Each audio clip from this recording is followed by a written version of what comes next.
What's on your evil mind? Hold your insulting tongue and mark my words well. How about this rumor that you are really hired Mr. Stark?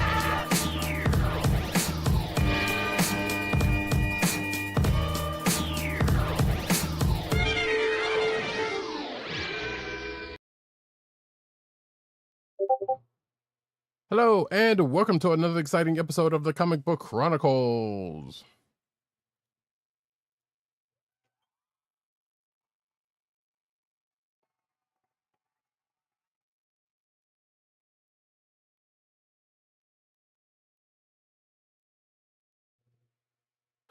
I am your host, Roddykat, and you can find me at Roddykat on Twitter and Blue Sky. You can find me at News Nurse Need on Twitter and Blue Sky. You can find me at CPCaps on Instagram.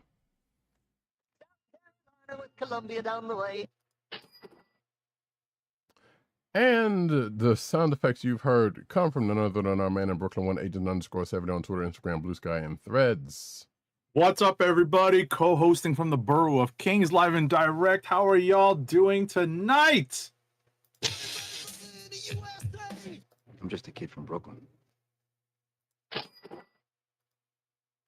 Indeed. And you can find this here podcast on the Coastal of the Podcast Network. That's cspn.us. Do it today. Yeah. Oops. Oh. You know what? Hey, sure. You can also find us on your podcast place of choice, whether it be Google Play, Apple iTunes, aka Apple Podcasts, Spotify, or the Coastal of the Podcast Network SoundCloud page. Make sure to click like, subscribe, leave us all the positive 5-star reviews, especially on Apple Podcasts, because that helps people find our show. Indeed. All right, folks, we got a show for you tonight. That's all I can say about this. So we're gonna start off very swiftly with this week's show of the week. Haha. And that is Lanterns Season 1, Episode 2, entitled Trustfall. This episode titled Trustfall kind of starts off with the 2016 timeline. Now, bear in mind this Lantern show is going to be shuttling between several different decades. That's part of the conceit here. And in the 2016 storyline, we've got Hal Jordan starting a new training lesson with John Stewart, and he tells him to fly, and it reminds you of some certain scenes from other superhero characters in live action film, specifically Spider-Man. Fly. I thought he was going to yell out Shazam at one point, to be perfectly honest. And ultimately what ends up happening is that John, with the ring, does something that's relatively unique. And I don't want to spoil it, right? But he does something relatively unique. And ultimately that unique thing is something that Hal instructs him to take with him and keep safe while he has to go do a thing for Hal, which is pretty classic for any Green Lantern story, which is get the power battery because his ring is in need of a charge, right? I kind of bumped on this, but like I said, this is kind of historical, but at the same time, when I was a kid, like the Lanterns were able to retrieve the power battery relatively instantaneously, but as part of the one of the additional conceits of the story, they make it a kind of a thing that has to be retrieved and carried with you, and that kind of leads John on his own, not a side quest, but on his own separate journey, separate from Hal, while Hal is busy doing his thing, being playing the bad cop, I guess, in the middle of what's this place called? Rushville. Yeah. Right. And playing the bad cop is something that comes very naturally to this version of Hal Jordan. and it gets him into some trouble. And he does some kind of unconstitutional, yet has his own constitutional rights violated at the very same time.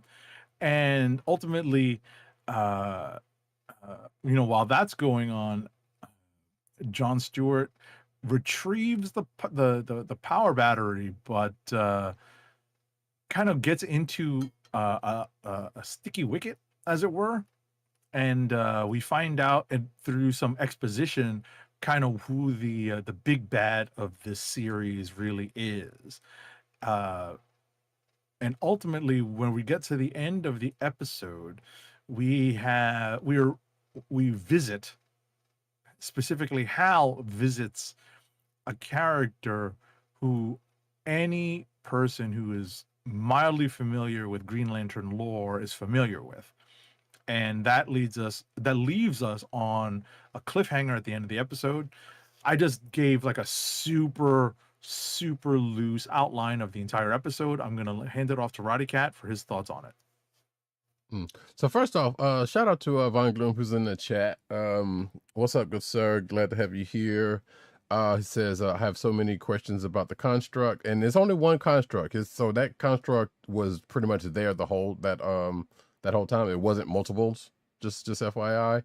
And that being the case, is at least as some people are theorizing, and it's probably going to be the case, is that there is more to the character of John Stewart, basically, than just, well, not necessarily just being the trainee, but let's just say some would say it was indicative of his power level being, greater than his trainer, some would say. But again, that is a theory, and if it bears out that being the case, and there's also a couple of, or at least one or two lines in the show that may also bear that out, without giving it away, and including one from Hal, so to speak, at a certain point. But yeah, mostly everything Agent 70 said was that thing. As far as Von Gloom's other comment about the costume, so it, and actually, and going back to feed on something that Agent 70 said about, there's certain versions of Hal Jordan kind of come off a certain way, and I think the show is doing pretty good about showing one particular aspect of his personality that has shown through in a couple of different iterations, in that he can be a certain way, put it that way, with dealing with people and dealing with things. So some of that kind of comes out here, but the main thing to take away from this episode is that, hey, if you are a Green Lantern fan and know some of the lore, this is going to be a bingo card for you in a lot of ways, because there are names that show up and or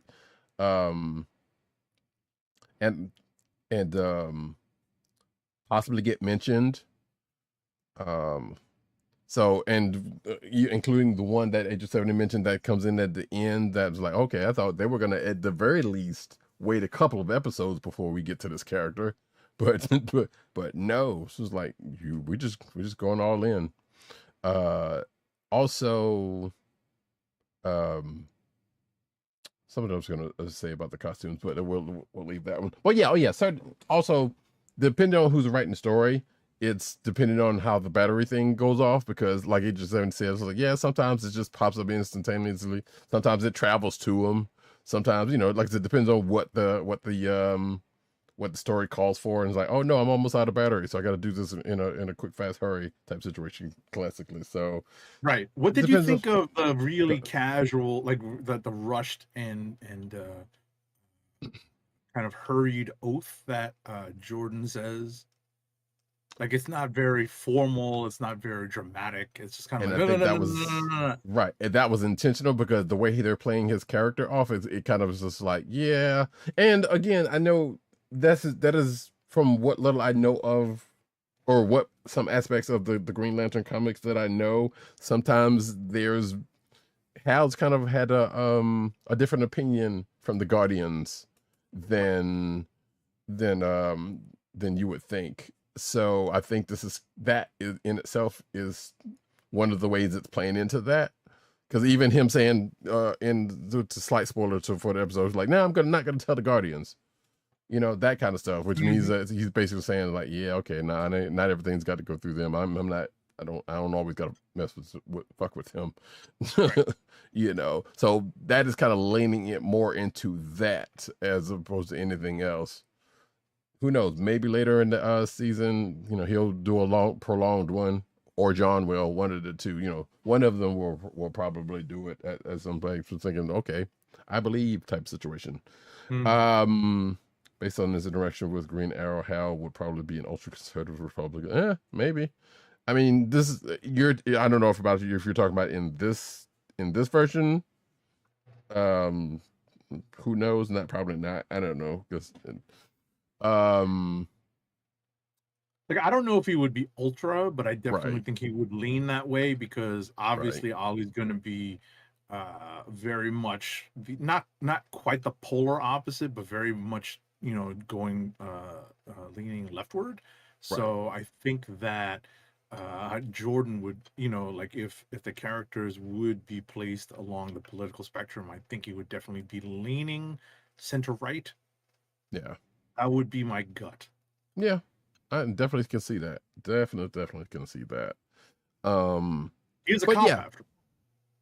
Yeah, basically, space cop or the wall, still a cop. But yeah, that being said, like I said, there's aspects of basically there's really not much else to say outside of the fact that, like, you're getting some Green Lantern stuff in this. You're even getting a little bit of power usage, but not much. I know that is I've talked to a couple of people that was like, yeah, it needs to be more. I'm like, well, it's only a first couple episodes, and also the way this show is being grounded, if they go too far in it, that would kind of mess it up. I think that's just me. This is definitely. Like I said, I think at this stage of the show, I think they're definitely easing into it, and they're like, if we're talking budget wise, they're probably saving it for a couple of big moments. There is that also, but I think they're intentionally keeping it grounded.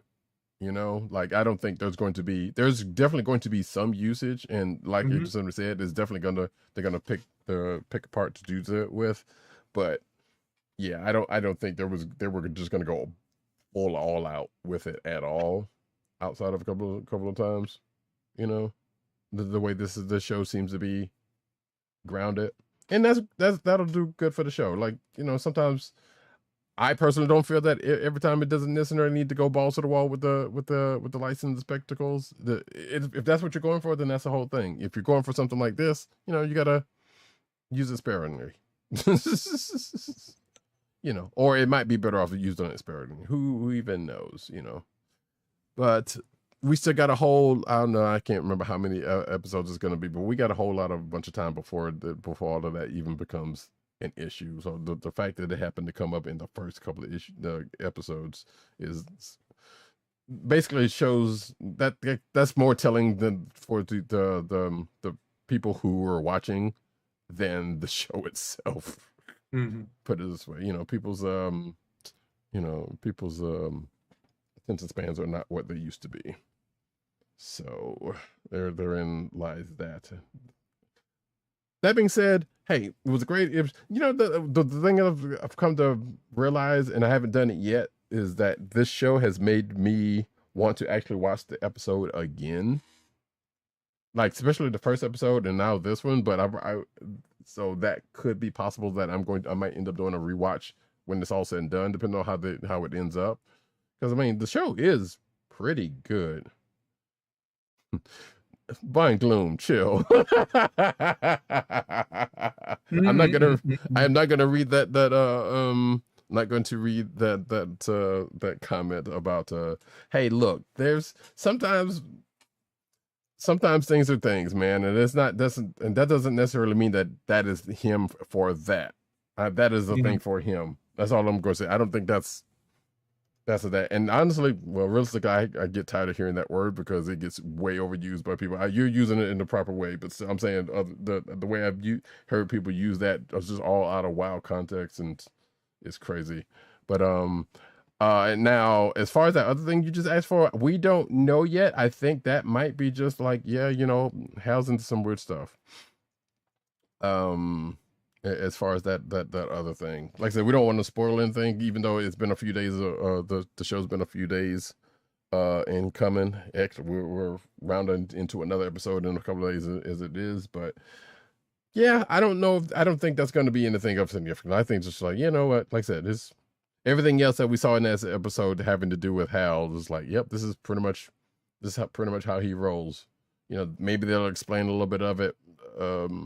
In an episode or two, maybe in a couple of last ones when John has to take over care for for that thing. We don't know, but yeah. But we saw there's a dividing line in there. We saw, as I just said, that some other adversaries may or may not be the big bad. We definitely hear mention of who may be the big bad of the season, and if you hear some people tell it, the DC, at large, but we shall see if that ends up being the case. And of course, we are definitely. I mean, this has been in the trailer, so we know Guy Gardner's going to show up at some point for whatever odd reason, probably having something to do with what we found out at the end of the last episode. But yeah, we shall see. It's getting to that point to where it's like, you know what, we'll see how we get there, but I'm not really, I'm enjoying it enough to where I don't need to get there that swiftly. So, yes, exactly, Von Gloom, those folks, one of which has shown up, or depending on what theory you go by, one of those groups have shown up, right, and the other one is being looked into. So there is that. And with that, unless you got something else you gotta say about the show? No, we can move on. Yeah. So yeah, Lanterns is good. I've been enjoying it, and we'll see how. Hopefully, it continues to be that good, or continues to be good. Now we're going to go into the book of the week, and I do say book because that is the only one. Well, excuse me, the one that we have in common, which is Black Cat number 13. Alrighty, Black Cat number 13 is written by G. Willow Wilson with art by Andre Genelay, colors by Brian Reaper, and letters are by our favorite lettering paisan, VC's Joe Caramagna. This is a direct continuation from the previous issue, which finds the classic trope, in the story of not necessarily enemies, but definitely combatants learning that they need to team up. After they fight each other, learning they need to team up to take down a larger or mutual foe. And I think the best part of this story, from that point to when the two, when I say the two, I mean the Punisher and Black Cat. There's no real spoiling here because they're the characters highlighted on the cover, and they're obviously part of this multiple issue story arc. I think the best part of this is that we're getting to see not a true defrosting of Frank, but more of a detente between the two characters. And with that, I'll hand it off to Roddykat. Yeah. This was a fun little arc, between these two, and I'm very glad that it didn't end up being them getting together, because there was a moment there I thought, like, no, please don't tell me they're trying to put these two together. Mm-hmm. That would suck. But it turned out not being the case so far. We also got a guest appearance by another G. Willow Wilson. Actually, I'm not sure if she created them, but definitely character from another series who has been in the series a few issues ago. Funnily enough, I'm like, I was not expecting to see that character back in here again, but given what they did when they came in here, it makes sense. Sure.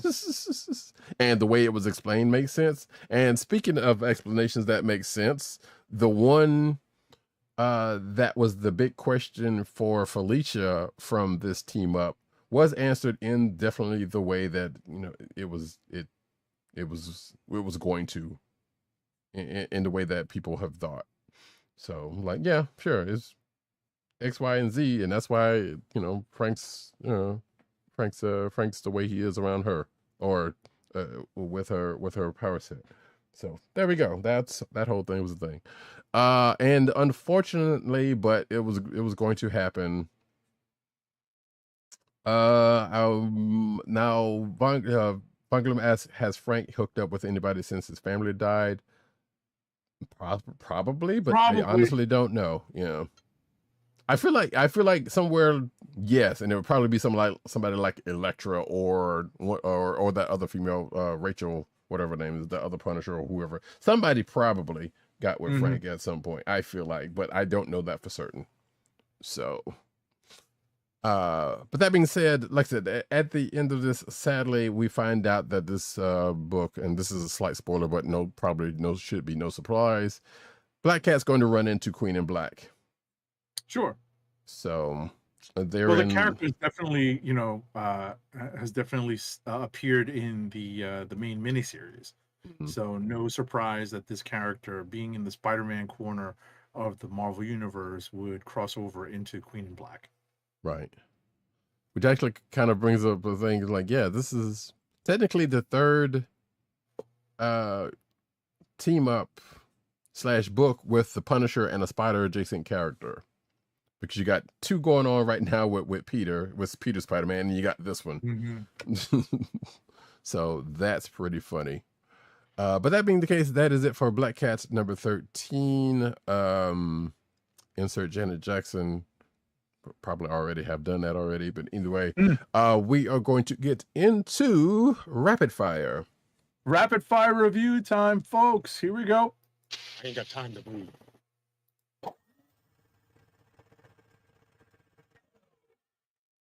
Okay, first up is Absolute Catwoman number 3 of 6, published by DC. It's written by Scott Snyder and Che Grayson, with art by Bengal. Colors are by Giovanna Nero, and letters are by Lucas Gattoni. This episode takes us through a partial flashback when we follow the Absolute Catwoman and several Absolute versions of Bat and Cat adjacent characters as they go through some of Selina Kyle's origin and a group of thieves that she ran with. And that's definitely been part of this Absolute Catwoman storyline, as we're seeing her history as well as dealing with the present day, and how another Bat character is being introduced into Absolute Catwoman, namely Cassandra Cain. So a lot of this is really fun. The Bengal art is very, very good. The Snyder and Grayson story is very fast paced and is very the banter is very good between the characters. So I definitely recommend reading this, because if this stays a 6-issue limited series, I think it'll be a fun limited series. Before you go to the next one, you just reminded me of something that I forgot to talk about with Lantern, so I'll say that before we get too far away with it. Speaking of Bat adjacent characters, there potentially is one in the that I keep forgetting to mention about, because there's someone a part of the cast with a last name, let's just say, that is adjacent to a Bat. Well, that is basically tied to a Bat character, and we see them talking to potentially someone else who's adjacent to the Bat history on the phone. So I thought that was a nice little that's a nice little nod there. But that being the case, back to I interpreted that as like a really, really glaring Easter egg, like the brightly colored Easter egg, right? That could definitely lead towards other Easter eggs, but I'm trying not to get my hopes up. Yeah. And that's anyway, fair because you want to kind of keep this where it is, but also hopefully there's if they're going to do something like that, maybe it'll be near the end and setting up something else. Who knows? Right. Yeah. So next up is Absolute Wonder Woman number 23, published by DC, is written by Kelly Thompson with art by Hayden Sherman, colors by Jordi Belair, and letters are by Becca Carey. So this is a new story arc which brings Diana, the absolute version of Diana, back to man's world, as it were, because she had been on a forced trip because of a promise that kind of predates this entire story. So as a result, Diana is left to kind of catch up to the events of the last several issues. Speaking of certain characters like her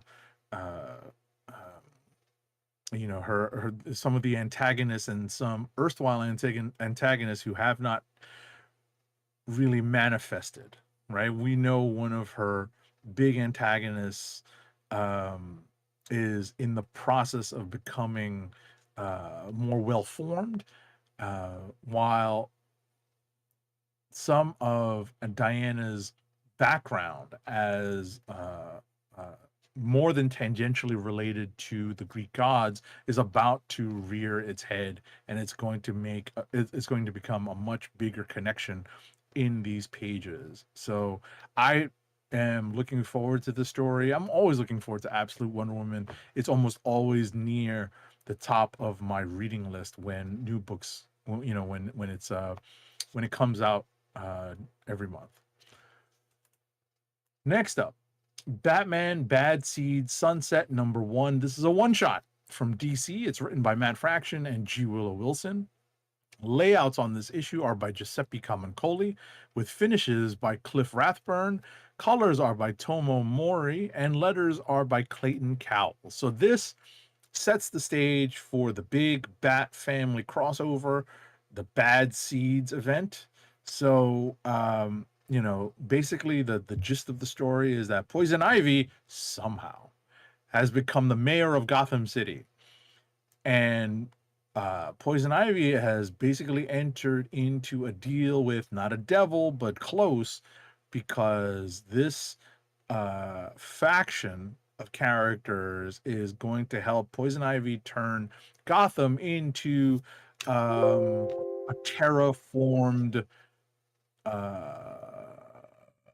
Savage Land kind of jungle. I guess that's the like a spoilery way of describing it. Meanwhile, Vandal Savage, don't ask me how any of this stuff happens in Gotham City of all places. Vandal Savage is the chief of the Gotham City Police Department, and he is on a collision course with Poison Ivy. They're kind of at odds with each other, with the Bat family meant to be meant to intervene on behalf of the people of Gotham City. And that's kind of the general overview of this first chapter in the Bad Seeds crossover. Next up is Terminal number 2. This is published by Image, which is written by Robert Kirkman and Joe Casey, with art by Andy Kubert. Colors on this book are by Dave McCaig, and letters are by Russ Wooton. Basically, this is a good second issue for this Terminal series, and it goes on to further flesh out some of the lore that's going to be important when it comes to figuring out who's fighting whom and why. I'm still unclear as to who all the characters are, because there's a lot of world building going on. There's a lot of lore building going on. So in these first 2 issues, we're getting a lot of information, and I need to, I had started skimming issue number 1 just to refresh my memory as to how, all of these pieces fit together. And I think now, if I've got time this weekend, I'm going to try to reread the 2 in quick succession to see how it all fits together. Next up is Amazing Spider-Man number 35. It's the book is it's published by Marvel, obviously, It's written by Joe Kelly with art by Francesco Mana. Colors are by David Curiel, and letters are by our favorite lettering Python, VC's Joe Caramagna. I had a conversation with a friend not too long ago where I described the reason why, adults and myself included, it's kind of funny to describe myself as an adult, but people like myself continue to read comic books and keep up with it after all this time, with all of the story churn and the character churn and even the fad and well, I guess the churn of fads is probably the best way to put it. And what I said is that there is a certain soapy, soap opera-ish type of storytelling that keeps us coming back for more. While we do get refreshes with characters, it's about the characters, not necessarily their superpowers, not even sometimes the big grandiose stories that are told that keep all of us coming back month after month. And in this issue, we get a lot of the soap opera that revolves around Spider-Man. We get a lot of it.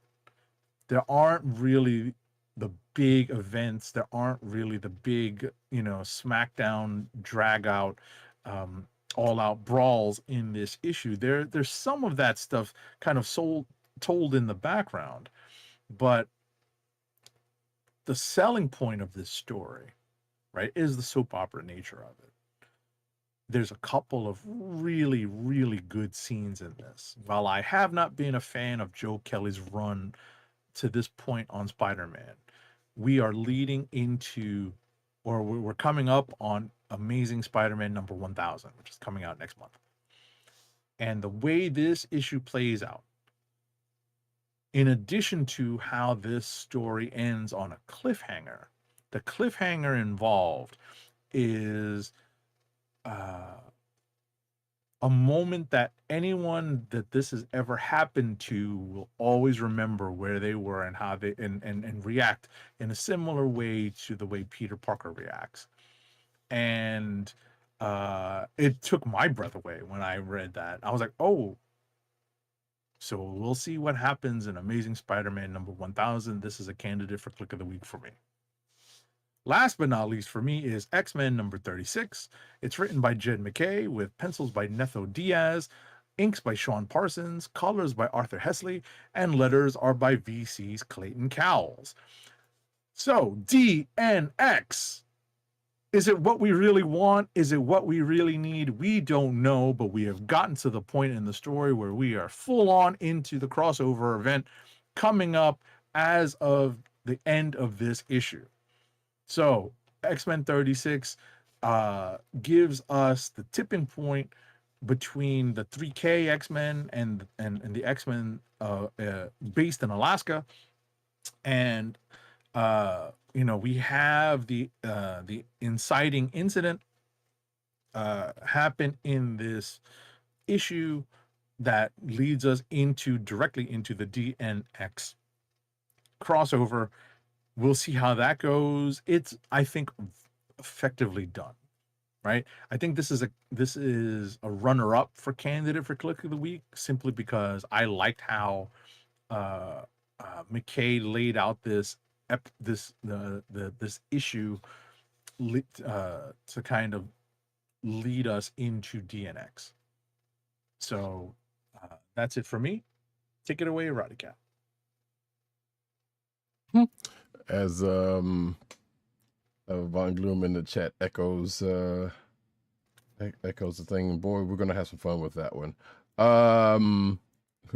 Says, angry barking sounds.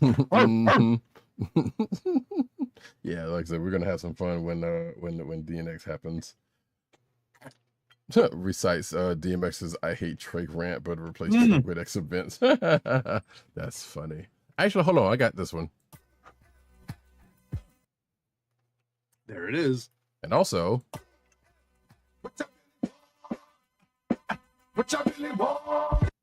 so yeah, and that's coming up soon. So you're gonna hear that a few different times.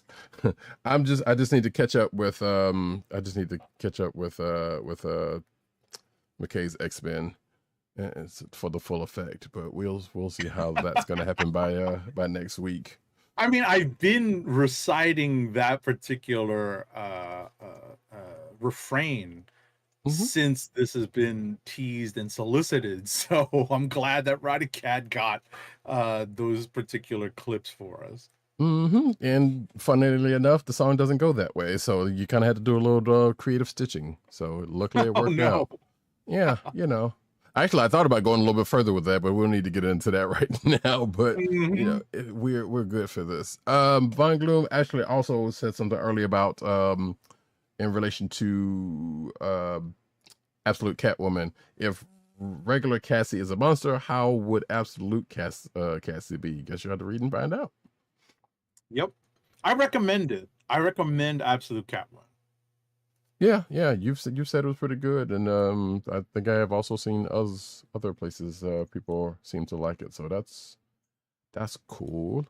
All right, for myself, let's get into a little bit of Void Rivals number 33, which is written by excuse me, pardon me, Robert Kirkman with art by Colin Hughes. Colors by Patricio Del Pesce, and letters by Russ Wooton.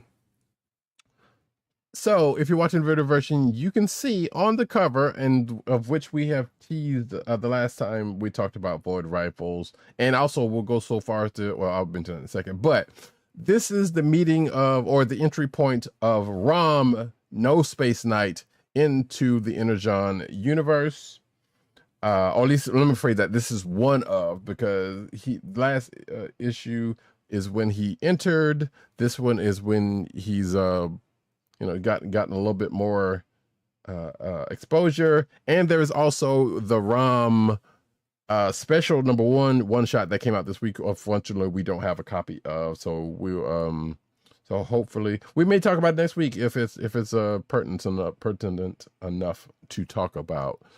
AKA Agent 70 is probably gonna talk about it, but no, actually I will too, because I'm very curious. And I bring that book up also because, so in meeting the folks from Void Rivals, Rom, and I'll go ahead and spoil this, knows the universal greeting. However, the people, the main characters of this book do not, as I told Agent 70 prior to the show. So that made for a funny bit at the beginning of those, leading into another bit later on that has to do with this planet. Because as we know, the Darak and Solila, the main characters of this book, are with Pythona, who of course is from and her people from Cobra Law, and they're trying to get back to Earth, but they crash landed on the planet because their ship got hurt. So I was thinking, well, since Rom's coming up, he's going to be able to help them with this, and he did try, by the way, but no such luck. He also didn't, unlike Jetfire in the very first issue of Void Rivals, didn't just cut and run. So he, as at the end of this issue, he's still kind of around, still being helpful, and also being way more chatty than I remember Rom being. But then again, I feel like I've only read one issue of Rom Space Knight, and I'm pretty sure he talked a good bit there. But the way he was talking in this one was like, he doesn't seem like that's the way he would have talked back in the old Marvel. The old Marvel book. But again, we also find out that he is got some changes to his, not part of his power set, but also a companion that is right along with him. And I'm going to assume, which is why I brought up the round special, they are going to talk about that in that special, because there's no way in the world they're going to be like, oh yeah, this is so and so, and yeah, they're just my companion, and we're riding together. Only I can hear them, so it's, they don't say that part, but they show that part. and XYZ other things going on. But yeah, we get some Rom action in here along with his companion, whose name is Carpet, which is funny. Think Doctor Strange is a cloak, kind of, and you kind of got Carpet, except for apparently, like I said, Carpet can speak to Rom and no one else. So yeah, I very much hope that they're going to explain that in the ROM special when we get a chance to, when we get a copy and get a chance to read it. But that being said, which goes back to my original thing, how do they not know the universal greeting? It's universal. Everyone should know it. But also, how is ROM going to come in there and not give them something? You know, because as everybody knows, the universal greeting comes right before you give a gift, and he didn't have anything. So poor form, ROM, poor ROM. But at least he acknowledged it. But yeah, that being said, there's some other things that happen in this issue, having to do with some stuff. Of course, folks get into some level of action, and then we get an update on our Skuxoid friend who pays a visit to Junkion. And apparently turns into the Silver Surfer, sorta, kinda. But we'll see how that's what they're going to do with that, possibly next issue or two. Next up, oops. There we go. Sorry. Von Gloom says Kirkman's Void Rivals writing is better than Kirkman's Transformers writing. Interesting. I mean, he did start that book off that kicked out this whole thing off. So, you know, this is his original. That was his original baby. So I guess that would make some sense. And he's kind of coming off of, you know, Daniel Warren Johnson off of Transformers, even though I'm sure he gave copious notes with Transformers. Anyway, ThunderHawks, SilverHawks, ThunderHawks. No, excuse me, ThunderCats, SilverHawks, ThunderHawks number 5 of 5, written by Ed Brisson, art by Vincenzo Federico, colors by Robbie Bavard, and letters by Jeff Eckleberry. So yeah, this is it, folks. There's nothing left of the that ThunderCats SilverHawks book. You would have thought after ThunderHawks SilverHawks, the main book, nothing else needed to be said. But apparently, hey, you got a little bit of what's going on here. So this is basically the Thundercat that decided to stay in the future to help because, you know, there was still some stuff going on.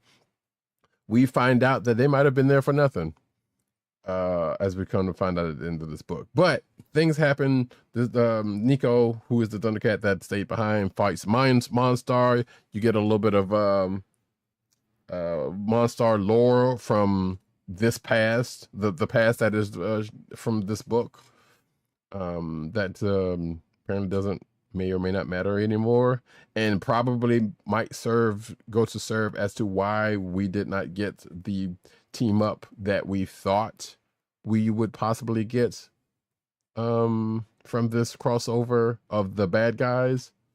So, you know, we'll see if something in the future happens from that. But they pretty much cleaned up the cleaned up the room, the toy box, to put the toys back in the room, sort of, with a slight wrinkle because when this is all said and done, and the events of what happened in ThunderCats SilverHawks, the future that is no longer the case, which leaves, like I said, Neko kind of out there. But luckily, someone on the other side of the equation comes in to help get them out of there. And where those two end up, we don't know. I'm not even sure how the person even had enough power to even do that, given what they said a couple of issues ago. But that's neither here nor there. But also, this person apparently has time manipulation powers in a sense. Either way, so therein lies that, folks. Like I said, you can tell there's going to be something else coming to it when they say Neko and this other character will return, Avengers style, and they absolutely do that at the end of this book. So that's kind of funny. So they could return back to the main ThunderCats book probably, or maybe there's something else that they're setting them up to do. before, before doing that. Maybe SilverHawks is coming back, and that's going to happen there, which seems possibly more likely now than I thought it would be beforehand, but we'll still see. Next up, though, Superman, Father of Tomorrow, number 4 of 6, written by Kenny Porter, art by Danny Earls, colors by Nick Filardo, and letters by Lucas Gattoni. So, I'm just going to read it from my notes. Jor-El calls a meeting of the UN after Reese's the vets because he got attacked at his fortress, thanks to some folks doing some stuff. Meanwhile, in Gotham, and if you're watching the video version, you can see, you already know, but meanwhile in Gotham, guess who shows up? And guess who, and guess who chats with Jor-El about things that are going on right now. Yep, you guessed it, because you can't be in this universe and not step on a bat. Specifically the bat. But we on the other side of this, we find that Lex Luthor is basically, gathering up magical proficiency and getting rid of the people who taught it to them. John Constantine's up to his old tricks. We find out who the Spectre is in this Elseworlds thing, and it is another bat adjacent character, which is funny. And at the end, when General Lane uses a similar trick that, let's just say, was used in the last Superman movie to try to discredit Jor-El, leading to a confrontation chase, and at the end of the issue, another confrontation with the character that I mentioned that's basically gathering up magical items, because as we know, Superman's one of Superman's weaknesses is magic. So clearly, magic in the hands of his one would argue his greatest foe is going to be interesting, to say the least. Next up, speaking of magic, we have Zatanna number 5, written and art by Jamal Campbell, colors by Andrew Dahlhaus, and letters by Ariana Maher. So we get some Zatanna lore. I don't know if this is new lore or lore that has been there that I wasn't aware of. Given her heritage, which brings her back to a place that is a part of her heritage that it seems, according to this book, she's been through a couple of times before for reasons. And now she ends up back to this place because of her status, as the social super, the Prime Magus, has brought her there to protect and serve. Not less serve, but protect, definitely. So she's running up against the folks that's running the place that she has had some prior run-in with, to which she don't clear that much about, because of that last run-in with her, or with her and her people. Well, we also find out she finds some family there, and tries to get to the bottom of what's going on here with this place. So that's where we are with this. And of course, being it is a city with people with differing opinions, you got to put out a couple of fires along the way. So we shall see how that works out for them in the next issue or two. Last for me is X-Men Outback, number 3 of 5, if I'm not mistaken.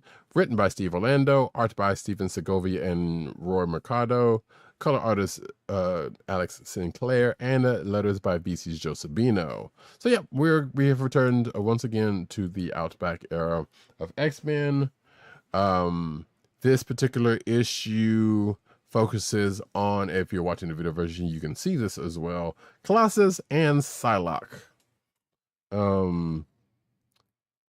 But also kind of throws in a little bit of Mojo and some plots and schemes going on with him and someone, I guess, in his employ, I assume.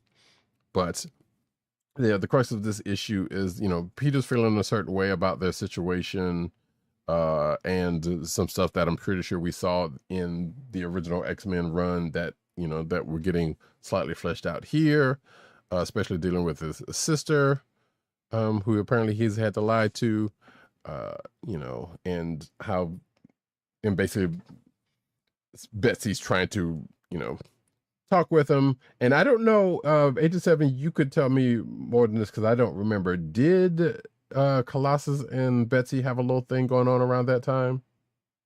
Not a thing per se, but they the characters were definitely getting closer to each other as a result of being deemed dead, right? Right. Which is why they were in the outback. Sure. I don't think there was a specific relationship brewing between the two, but there were a couple of scenes. One jumps to mind where Elizabeth Braddock, pre-Psylocke, obviously, is posing for a painting, a portrait painting, that where she's kind of half clothed. Oh wait, I think I actually remember that. For Colossus to paint her.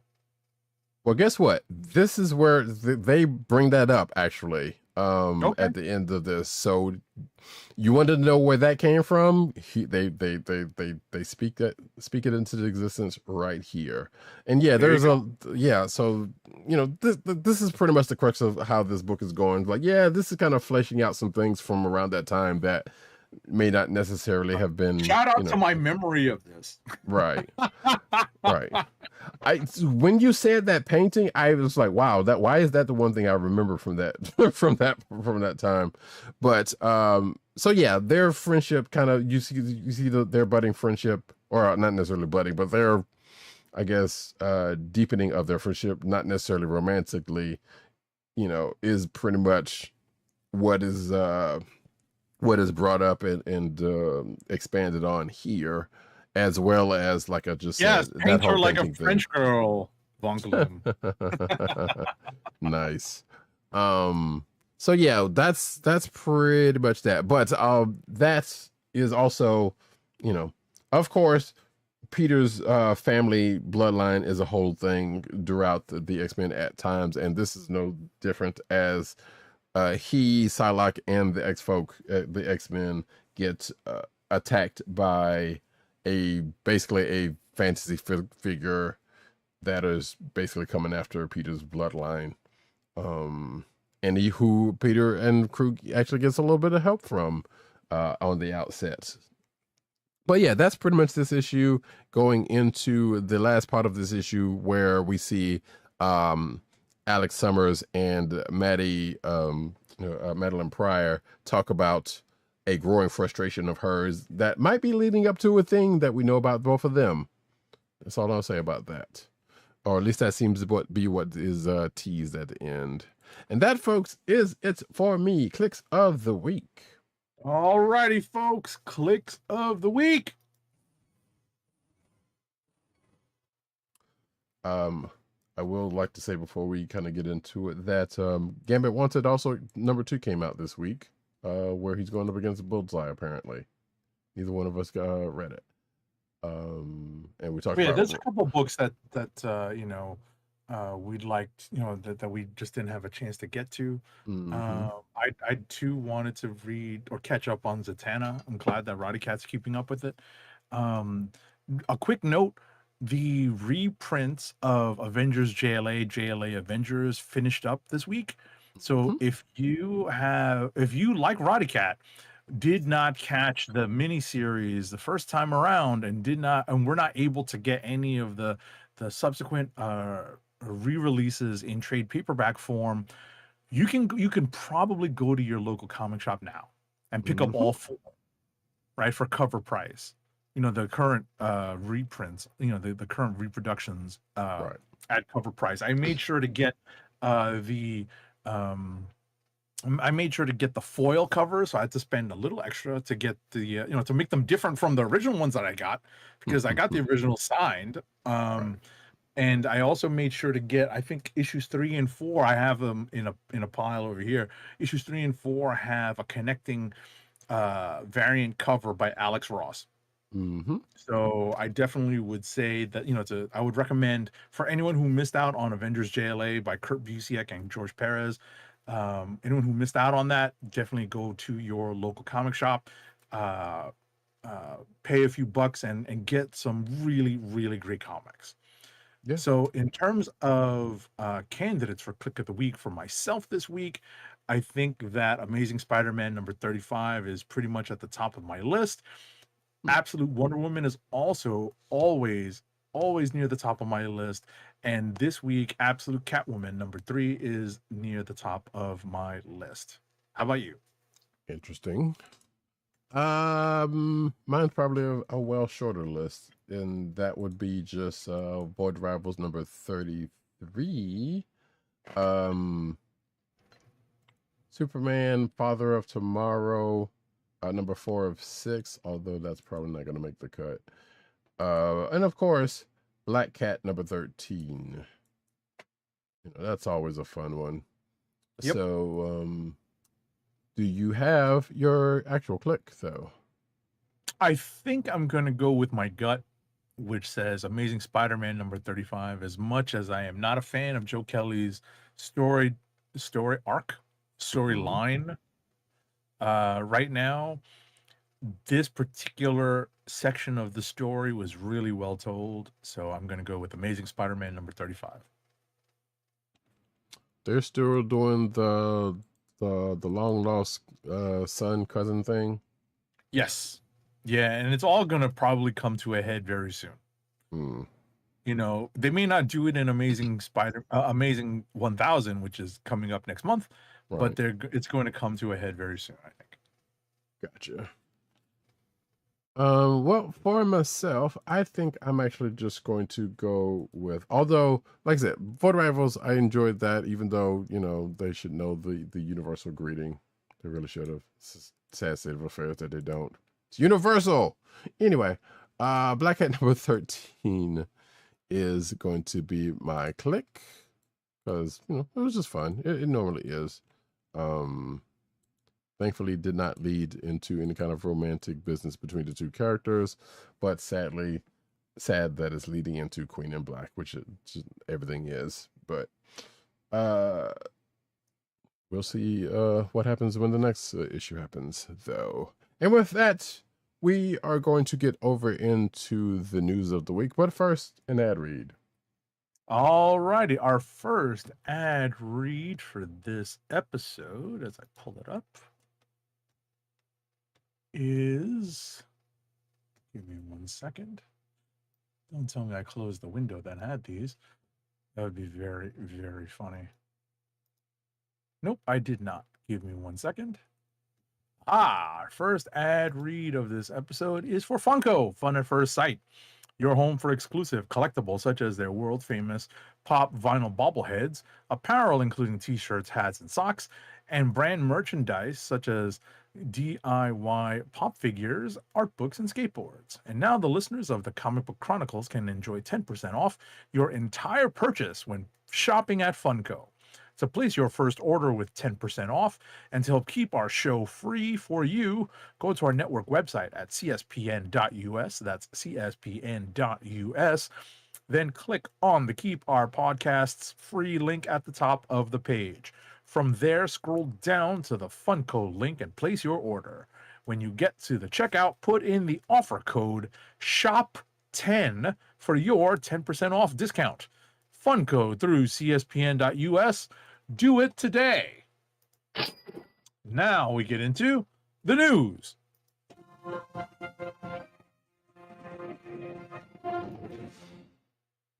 Cinematic news, as we do about this time, we're going to slightly depart with this one for a little bit, and you'll understand why once we get into this, because yeah, it's been a rough week. Actor Michael Wright, star of the Five Heartbeats and V, dies at 70. That was the first death that we found out during the course of this week. Now, yeah, not a lot of people may or may not know him, and there's probably not. There's less of a comic book tie-in with this one, but this one kind of hurt me a little bit because Five Heartbeats is probably one of my favorite movies. Also, V, I really love, even though it's a product of its time. Mhm. Also the day he passed away is kind of a sad one. But that's beside the point. But yeah, he was 70. Let me see. I think what it says. Oh, after he passed away after suffering heart failure coupled with complication with degenerative neurological disease, according to a statement. So that is sad. The announcement came from his wife Susan on Instagram. With a quote, it is with a profound sadness and an unimaginable heaviness in my heart that I share the passing of my beloved husband, Michael Wright. So therein lies that. And as we move on to the week next up, Right. So next up, right. So I have the honor of relaying this really sad news. I know a lot of us have already been celebrating her life. But we still, we're still taking this time now during the Comic Book Chronicles to honor Dolly Parton, one of country music's and just popular music's most beloved icons, who recorded notable hits including 9 to 5, I Will Always Love You, and Jolene, and wrote them, among other songs, has died. Her nephew, Brian Seaver, revealed news of her passing in an Instagram video uploaded on Tuesday, August 25th. Let's see. Earlier on August 21st, Dolly Parton had shared an update regarding her health, recognizing that she had undergone a decline after the death of her husband of more than 60 years, Carl Dean, who passed away in March 2025. She acknowledged that she had kind of ignored or let go, had stopped, had ceased keeping up with her own health as she was caretaking her husband, who was in failing health. At the time, she stated that she had more to achieve, but she said she's still healing, she's still working, but ultimately she passed away this week, and we all mourn her loss, but we're also glad to still have her art and her memories. And I will say that I'll share a particular conversation that Roddykat and I had in our pre-production meeting just before this show, where I have to, kind of reveal that I had not really listened to the very first verse of 9 to 5 until Dolly passed away, because we all know the refrain. Right. And I'd heard, I grew up hearing this song on the radio here and there, but I'd never really listened to the first verse. And that first verse hits in middle age. No, no cap, as the kids would say. So if you go back to the very first verse of 9 to 5, look at it on genius.com, and take a look at those lyrics, and you will see how hard they hit you now, whatever stage in life you're in, but specifically when you are in that working period of your life, the prime working years of your life, it will hit you like a ton of bricks. Rest in peace, rest in power, rest in grace, Dolly Parton. Absolutely. And if you if you're watching the video version, you can see the titles. A lot of times you will hear the word icon being used kind of, hyperbolically. Casually. Yeah, right. Exactly. I think it could very well be said that no, Dolly in the very essence of an icon, not just for her, her singing and her songwriting, which realistically had netted her a lot, but it's what she did outside of that. Right. Is as an extension of that, as you can find out. And go ahead, you were going to say something. Right. I should have just added because we all know Tony Stark's line, genius, playboy, philanthropist, right? Dolly was a singer, songwriter, philanthropist. Yep. That was, and understanding what Dolly had done outside of singing and songwriting and even being an entrepreneur, right? I knew all about the entrepreneur stuff, and I knew some of the philanthropy stuff, but I didn't know the depths and the widespread philanthropy that she had participated in. Mm-hmm. And because I think specifically a lot of that stuff happened while I was already an adult. Yeah. And by continuing accounts, just a good human being from one of them. Because because even after days later, you're still hearing, people talk about, either run-ins with him or something that she did, for them. Like I think even Eminem, like she wrote a letter to Eminem about when he got in the Hall of Fame or something like that. Like just stuff like that. Rock and Roll Hall of Fame, right? Yeah, Exactly. like sending like a kind note. Right. Oh, just sending a kind note to someone she doesn't really know, but sending it along, and you're going to realize that it's coming from a genuine person. Right. So genuine kind person. Exactly. So it's just been telling that she's just the kind of person that has been continues to shine even after her passing. And if you don't know a lot of the stuff that she has done, the article that we have, or at least the two articles that we have to put together in the show notes, we'll tell you some things if you did not already know. But we're going to move on because we still have unfortunately a couple of deaths to go through. One of which being Tim Curry passed. Oh wait, I'm sorry. Hold on. What's up? Rewind that. The last thing we should say in talking about the death of Dolly Parton, and it's something that I know you like to say, is fuck cancer. Oh yes, absolutely.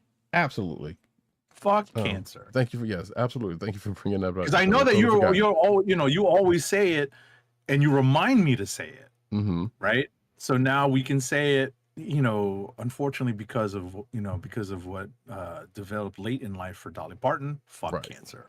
Absolutely. And it's also kind of weird because Dolly comes from an era to where you may or may not, if you're of a certain vintage, you've heard it was like, once one partner passed and the other one's not too far along, go to be on this earth after that, and she kind of comes from an era where that was as true as anything else, and it seems to be kind of true, even though sometimes it's right after, sometimes it's a little bit later, but it's just going to happen because she'd been with her husband forever, and I think he had been in poor health for a good long while. So again, like I said, I don't know what kind of person she is, but fuck cancer, like I just when he said. So thank you for reminding me of that. But we're going to get over into, are you really going to do this to me right now? Okay. Tim Curry, folks may know from Rocky Horror Picture Show, could have possibly been the Joker in Batman TAS Once Upon a Time in Another Universe, but also from Clue and many other projects that the man has done. He's passed away at 80. He had already been in poor health for the length of time. If you have been paying any attention to like convention appearances, yeah, exactly. So, but he passed away peaceful, which is weird because I brought him up. Well, I'm not, but his name came up for me fairly recently when I was talking to a friend, and it got brought up whether he was still with us or not. So that was a whole nother thing. Either way, but he passed away peacefully at his home in Toluca Lake, Los Angeles on August 25th. Which was confirmed by his longtime manager and friend. There's a quote here: though widely known for his inimitable, flamboyant characters and colorful stage performance, his greatest legacies to those who knew him were his curious, expansive mind and generous, gentle heart, both of which remained open and filled with anticipation until his final breath. So that is a quote from his manager. But yeah.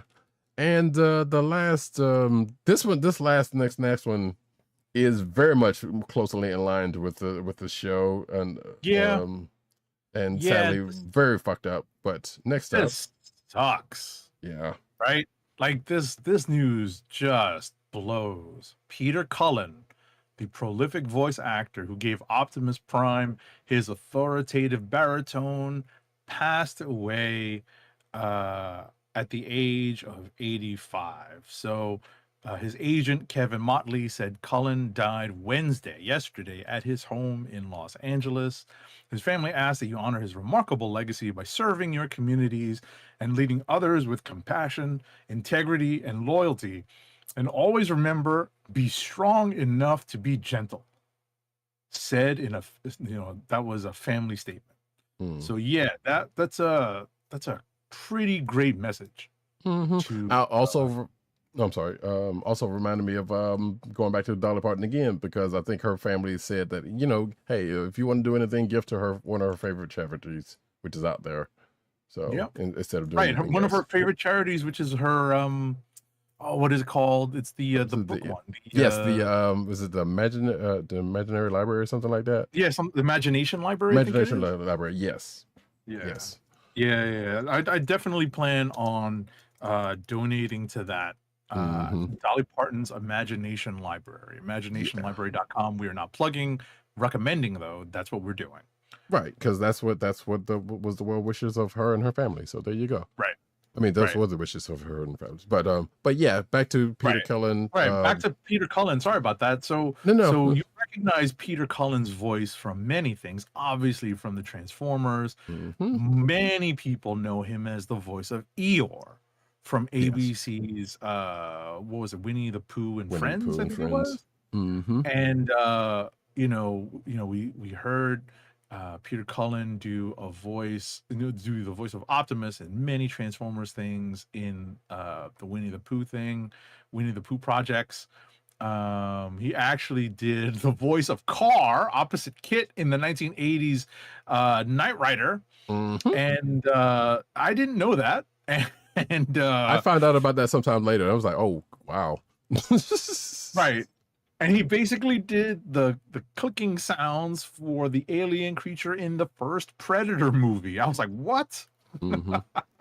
So the wild thing about him and Frank Welker, like, you've come to find out, like, prolific as they are and were, in his case, you find out that they've done some things like, how do you know where you do that? Like Age of 76 said, he did the alien version. Like, we found out Frank Welker's done Scooby-Doo a bunch of times. And probably I think it still is, and a bunch of animal sounds. A bunch of animal characters over the years. So it's always kind of fun and funny to hear. It was like the breadth of their stuff. So yeah, again, I feel bad for saying what I'm about to say, but it was the first thing that came to mind when I saw this, and some people are probably with me, but unfortunately. A couple of things, really, because the one thing I thought about was "It's over, Prime," and him saying "Never." Yeah. Which bring me to the next thing, because the apology tour apparently is still going on, and that is still coming up. So it's a little bit more poignant now. That's my point, exactly. Yeah. And therein lies my point, because damn. We just lost the voice of Optimus, and you gotta if you're going to go see it, relive his character's death again, even though he got brought back later. Beside the point. 40 years later, it really does still hit like a truck, and I hate using that poster thing, but goddamn it, it's still it is that indeed. But yeah, wait, does this actually say what he passed from? I don't remember. Let's see, here we go. He died Wednesday at his home in Los Angeles. The family asked if you are about, 87, I already said that part. But yeah, it doesn't seem like it said what he passed from, so I guess it was just natural causes. Right. He was a little bit older than Dolly Parton. Right. And at the age of 85, I don't think it's all that important to know what he died from. Yeah, I mean that's it. But like I said, sometimes they just but at the time, but by that point, you're just like, yeah, okay, right.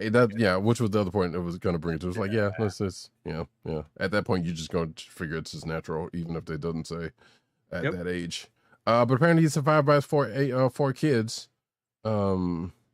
According to this article, which, there you go. But yeah, rest in peace, Optimus, and all of his other characters, including also continued to be weird because his kid's character in Invincible got dealt with this past season. So, and also the narrator from Voltron, he did. So therein lies that. But we're gonna move on with the rest of the news with there we go. You know what? I'm skipping that one. That Bob Iger thing. Fuck him. Dave Filoni wants to bring every generation of Star Wars fans together in his new Lucasfilm era. So yeah, apparently during a D23 panel for Leslie Iwerks' new documentary World Builders, which explores how major Disney franchises are translated into theme park experiences, Filoni talked about the challenges of steering a franchise with so many different corners and passionate fan groups. Filoni explained, quote, we have several different generations of Star Wars fans, right? There's the original trilogy fans, prequel fans, sequel trilogy fans, Clone Wars fans, expanded universe fans. They all have different interests. And it goes on from there, talking about that. He continued, and I always look at how we're going to serve all these different interests, and most importantly, how do we bring them all together, because they all have this common love of Star Wars, and I think the park is a great place to do that, end quote. So therein lies that, and it goes and talk about this upcoming stuff and the stuff that's out there right now, etc., etc., etc. Next up. Alrighty, so the Lanterns premiere pulled in 9.3 million viewers in its first 3 days on HBO Max. This is across the first 3 days of availability across both HBO, the linear channel, and HBO Max, the streamer. This represents the biggest premiere for a DC studio show on HBO Max to date, and one of the top 5 premieres on the platform overall. Yeah, it did numbers. Go figure. It is a good show, as we said. So there you go. Speaking of, this is slightly spoiler, so I won't go too far into this, but HBO officially changes a fundamental rule of a DC hero canon. But you have to understand, folks, this is an adaptation, a live action adaptation at that. So adaptations are going to change some things through different times. So, you know, you could look at any number of Green Lantern animated thing that's out there. But anyway, that being said, this goes into kind of something we talked about earlier, that has to do with a certain construct that pops up, and the potential of a certain, not necessarily power set, but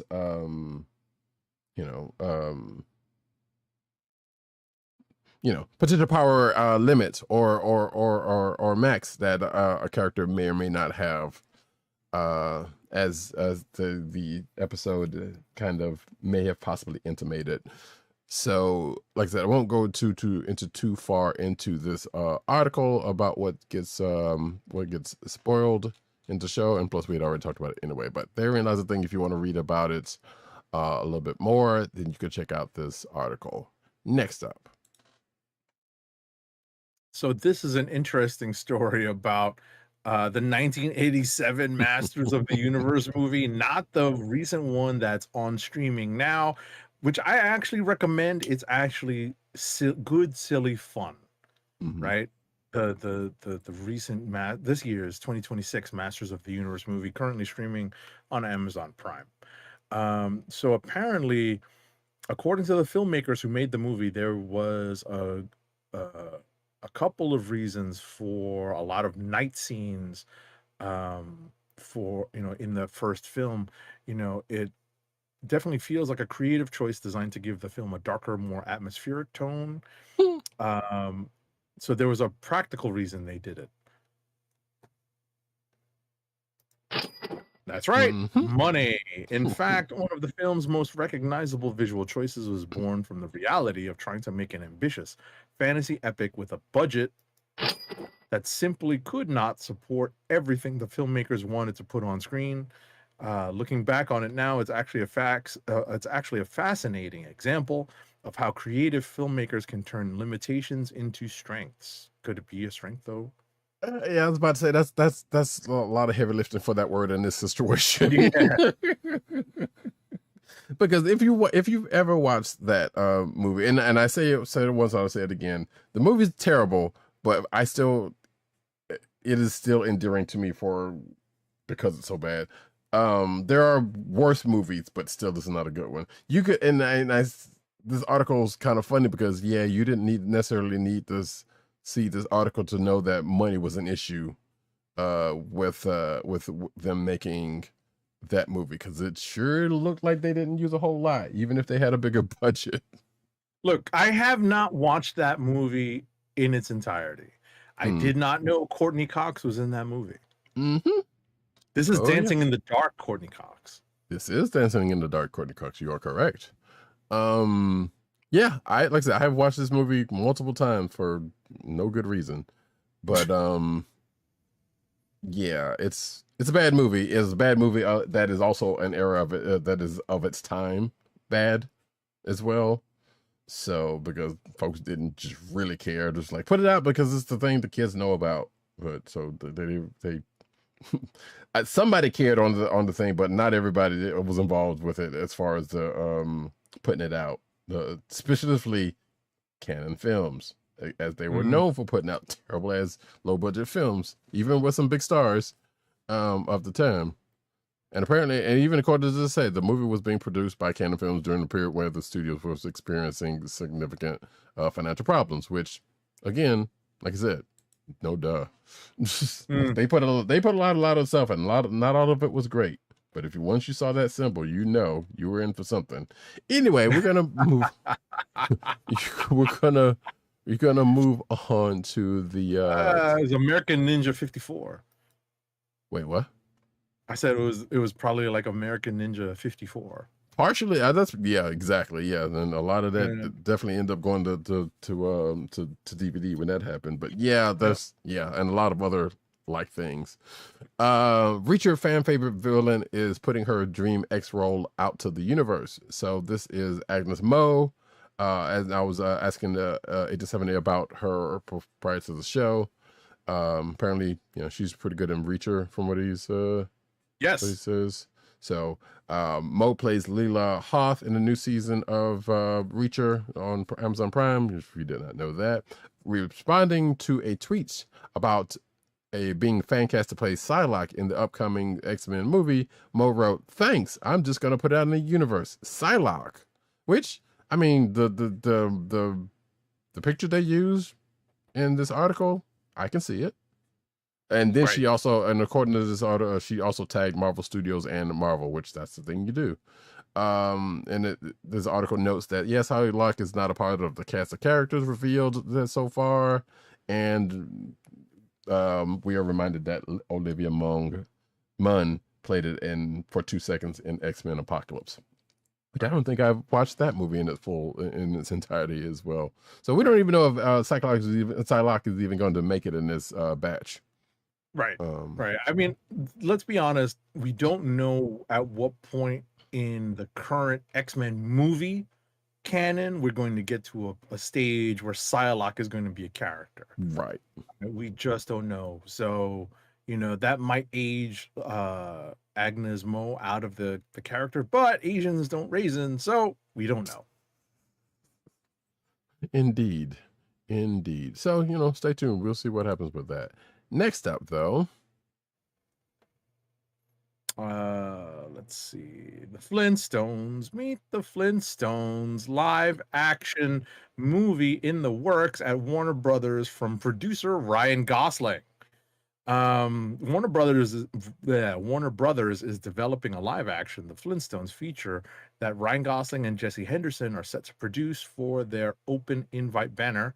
The Hollywood Reporter has confirmed the project is still in early development and is currently seeking a screenwriter, although planned plot details have not yet been shared.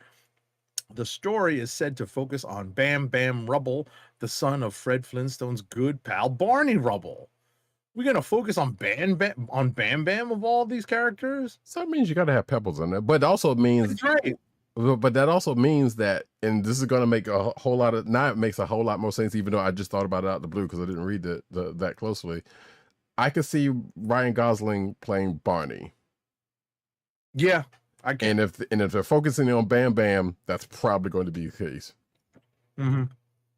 So now, don't know who's gonna play Fred or Pebbles or anybody or Wilma or anybody else in that situation, but that one you can kind of see. Also, man, they're doing it again.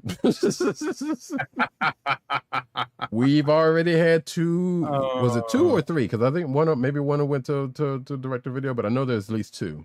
I think there were at least 2. I'd have to Google to confirm. So, and they weren't great movies, but they were kind of fun, I guess. But anyway, here you go. There's another one coming out. Therein lies that. Next, they're better than the first Masters of the Universe movie. I presume. Well, that's honestly not saying that much given the time frame, but yes, we can safely say that. Next up, though, it actually just reminded me of something else that I need to bring up. The Dungeon Crawler Carl TV series has its showrunners. So, excuse me, it was recently confirmed to be officially confirmed to be for Peacock, which we may have talked about before earlier this year, but hadn't heard a bunch of other comments to this article. It looks like Christopher Yost, Christopher Yost, who that's a name we know about, and Eric Haserer are being named co-runners of the show. There we go. So therein lies that. Also, if you're interested, I did not know this, and I need to actually read to see what is going on with it. But apparently, I know Dungeon Crawler Carl is out there. All of the books are out there. You can go to the library and try to see if you can get those and the audiobooks and whatnot. But apparently, they also have a webtoon version of Dungeon Crawler Carl. I don't know if it goes through the books or not, but it's out there if you're interested in that. Not a sponsor, just saying that it's a thing that's out there. But I'm pretty sure anybody's interested in this thing probably has already consumed the media that they were going to consume of this. So, including our very own Matt Wayne 97, apparently. So, from what we've recently found out, or will be, I should say. So yeah, therein lies that.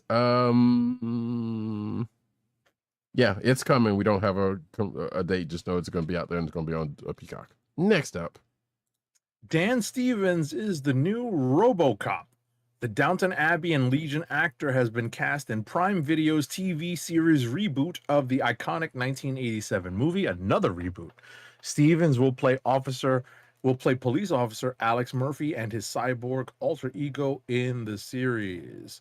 The new RoboCop will be an 8-episode series from showrunner Peter Ocko and executive producers James Wan, Michael Clear, and Rob Hackett. The project was first announced in development 3 years ago. The show is from Blumhouse Atomic Monster. Which was weird given that Blumhouse usually goes towards more horror suspense stuff. So I guess maybe they're branching out. That being said, Body horror. I was about to say there's still some body horror elements to the story of RoboCop.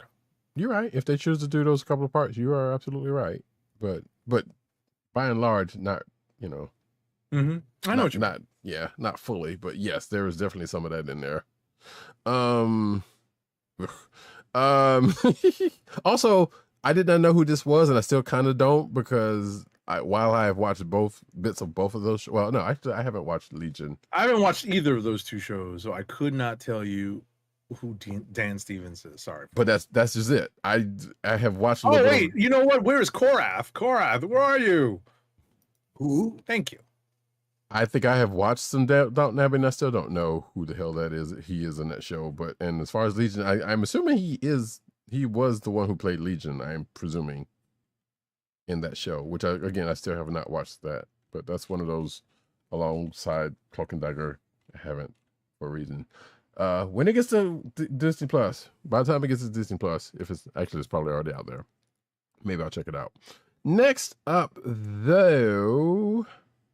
David Bautista officially joins God of War series as new Kratos. So yes, you You would think he was trying to get away from big, hulking dudes, but I guess not. So, or hulking dudes with not a whole lot to say, dudes specifically. But let's see. So he's lined up to replace Ryan Hurst as Kratos.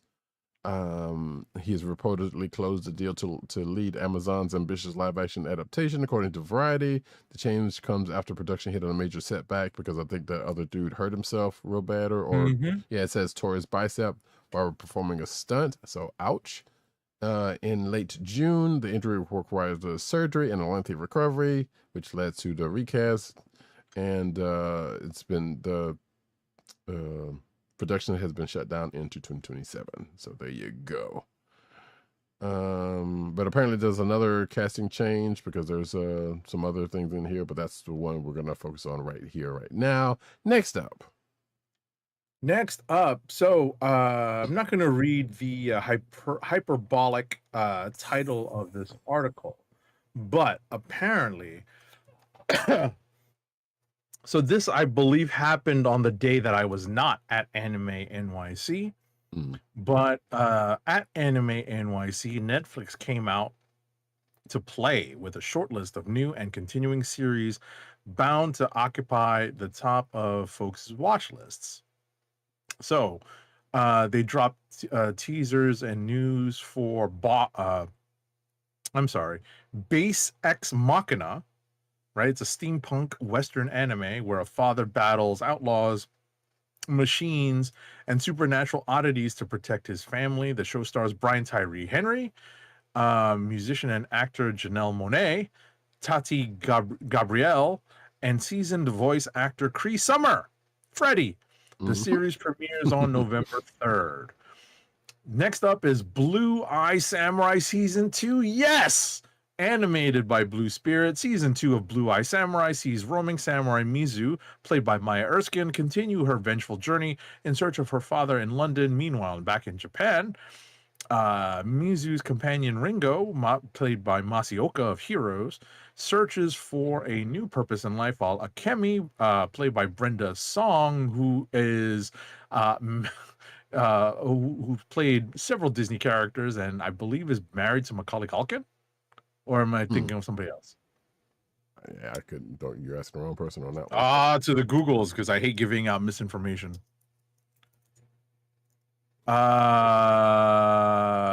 Brenda Song. Yes, they are engaged but not married. So not exactly on point with my information, but close enough. Yeah. And there's lots of stuff going on with Blue Eye Samurai. It's slated to return in January 2027. So that first one I mentioned, Base Ex Machina, premieres on November 3rd on Netflix. Blue Eye Samurai is slated to return in January 2027. Next up is Cyberpunk Edgerunners 2. This is going to premiere on October 20th. And let's see, what is this? Full Night is going to drop on November 26th. So yeah, there's a lot of anime that's coming up. And I guess it looks like there's still more. Lego One Piece premieres on September 29th. Sakamoto Days Season 2 still need to watch is coming back in January 2027, so that is welcome news. There is The One Piece, a Netflix series. So this is it's a Wit Studios anime remake of The One Piece. This is a 7-episode series, each with a runtime of roughly 42 minutes.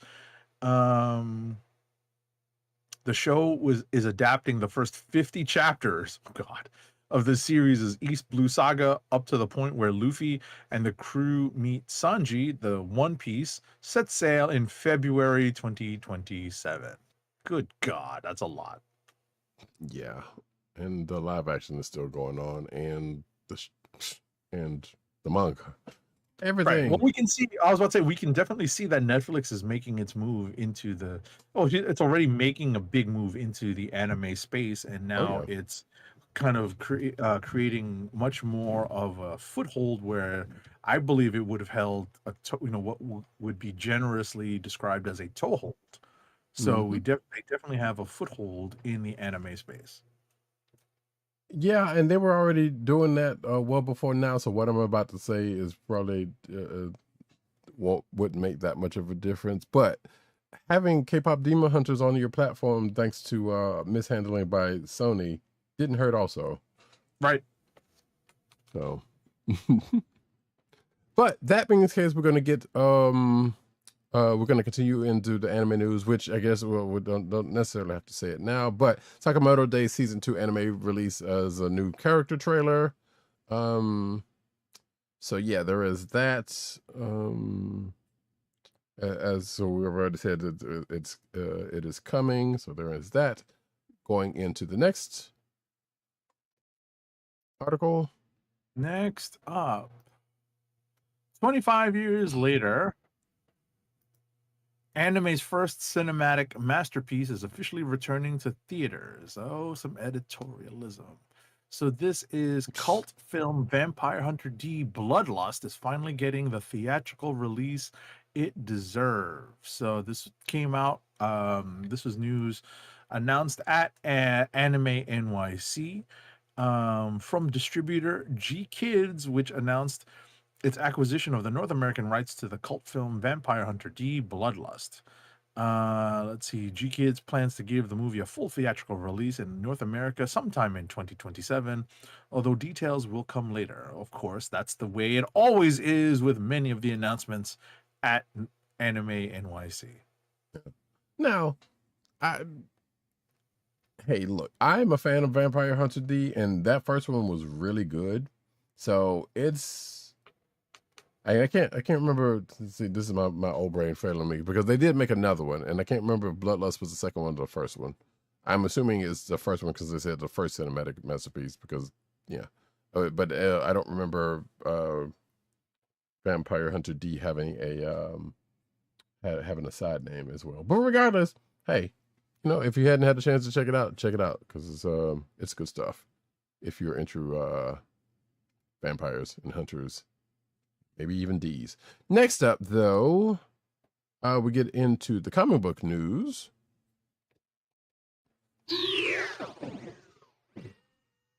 And actually, I will start off by saying, hey, solicitations for November 2026 are out there. There's a bunch in the show notes if you are interested.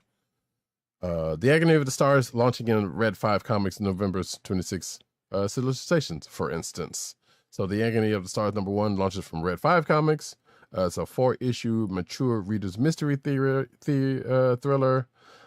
This next part kind of messed me up for a second because Jim Owsley, not spelled the way that formerly named Christopher Priest is named, is the writer, and the artist is Etienne de Repentigny. I hope I got that right. That's the creative team. And it follows a retired Memphis cop hunted by a killer. So yeah, that's pretty much that. And apparently they had a Kickstarter this past month, or last month, excuse me, and now it's coming to regular print. So there you go. Next up, DC Comics is launching Watchmen 40th anniversary variant covers. Are you kidding me? Are you kidding me? I'm too old for this shit. Let me say that again. DC Comics launches Watchmen 40th anniversary I'm too old for this shit. variant covers in November 2026 across Batman, Nightwing, Superman, and more. Frank Whiteley, Dan Mora, and Clay Mann lead a stacked Watchmen 40th anniversary artist lineup for DC's new variants. Nicola Scott, Raphael Grandpa, Chris Boccolo, Mikel Janin, and others join the Watchmen 40th anniversary cover event. DC also begins a monthly Watchmen facsimile editions plus an oversized work-in-progress edition of Watchmen #1 by Dave Gibbons. 40th anniversary! I'm too old for this shit. somewhere, and if you're watching the video version, you see me looking to the side. somewhere over here is the copy of the Watchmen trade that a friend of the show, Matt Wayne 97, sent me years ago. That he happened to have laying around. I still hadn't watched it. I mean, still hadn't read it. So some things ain't changed. Next up, though, DC to publish Absolute Batman Volume 1 Deluxe Edition. It will collect, I feel like we might have talked about this before, but just in case we didn't, it will collect, no, I think we talked about the covers. We'll collect issues 1 through 14, the first 2 story arcs, by Scott Snyder and Nick Dragotta, of course, and others. This was the material was previously released in 2 volumes, which have been consistent bestsellers. It's going to go on sale it's going to be 7x11, slightly larger than regular editions. And in addition to the new 2 story arcs, it's going to include a introduction by Snyder and development art by Dragotta, and it's going to go on sale April 27, 2027 with a MSRP of $49.99. Also, and it mentions the covers that we'd already talked about previously, so we don't necessarily need to go into that. Next up. And more sad news, per his official Facebook page. Comic book writer Roger McKenzie passed away on the morning of Friday, August 21st. He had been dealing with end-stage heart failure and kidney disease for several months and died peacefully while in hospice care. Roger McKenzie was best known for his run on Marvel's Daredevil from issues 151 to 66 from 1978 to 1980, that is, which saw the introduction of Ben Urich in issue number 153, and Frank Miller joined the series as artist in number 158. McKenzie also wrote Captain America for a few runs, Ghost Rider and Battlestar Galactica during the same period, and contributed to the anthology Marvel Fanfare sporadically. Yeah, he did a good amount of comic book work, and I definitely remember reading his name in the credits. Yeah. When I was making up the news section, well, when I was starting to put the news together for this week, days ago, I figured this was going to be the only one that was going to be sad, and that was going to be it. And boy, was I wrong. By a long shot. Next up, though, Captain America number 17 and Amazing Spider-Man 1003 revealed the impact of Avengers Armageddon. So yeah, that's series. The Avengers Armageddon is still going right now for the next couple of issues, and it's going to end soon-ish, and yeah.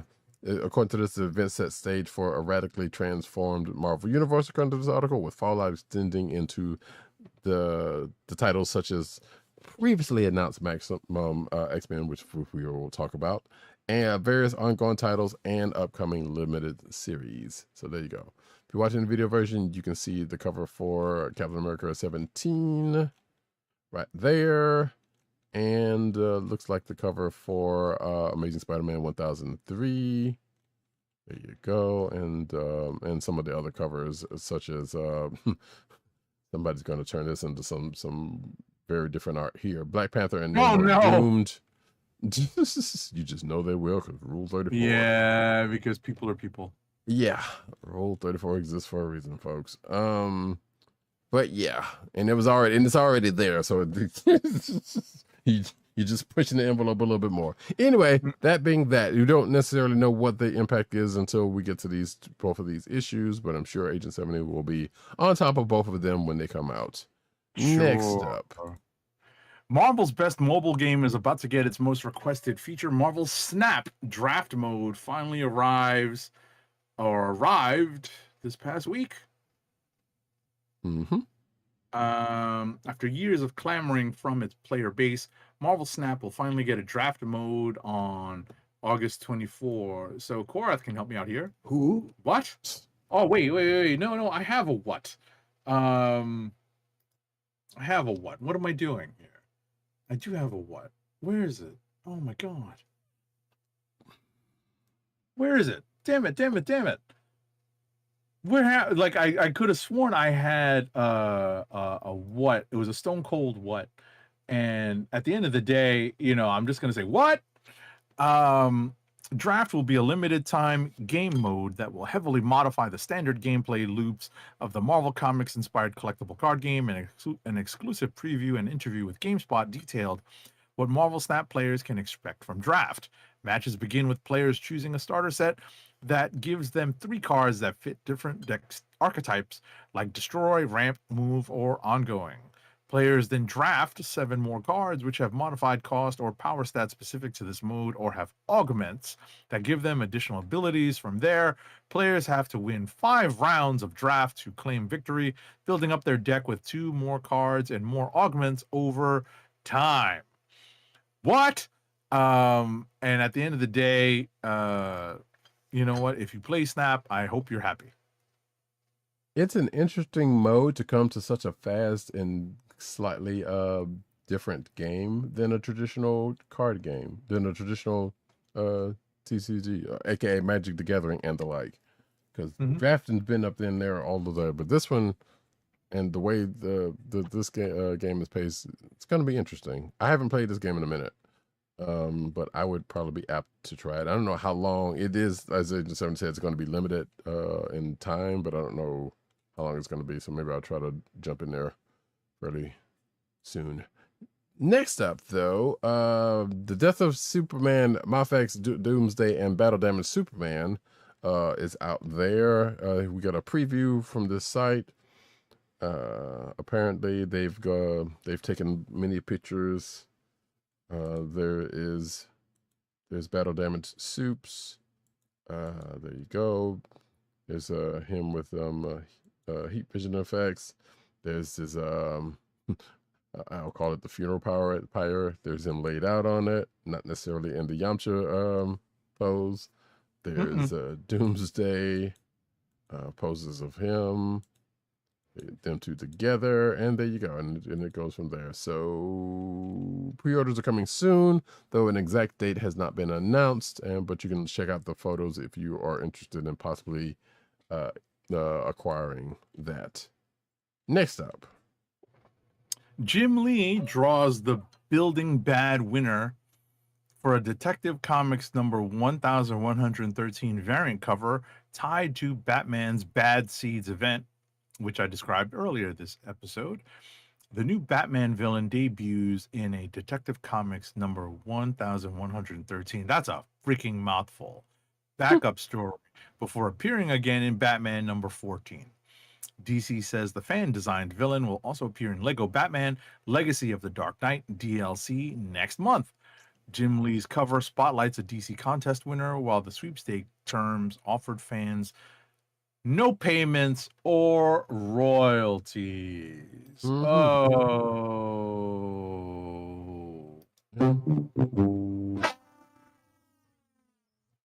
Which is a good reason not to do such things. But hey, people are fans and they don't always think. But also, this is not a very personally inspired villain. I'm sitting here thinking, this is what won? Because it looks like a cross between Spawn and maybe a Deadpool, minus the coloring. Yeah. Or any number of the gun-toting characters. Who's like a Japanese salaryman. Right. So I'm like, this is what won, huh? All right. Sure.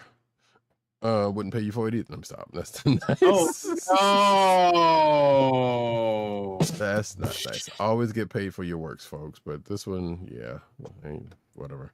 Next up, though, Christian Ritter joins Bad Idea Comics for It Demands Sacrifice. So this is going to be a record read-along with an limited edition 7-inch vinyl release.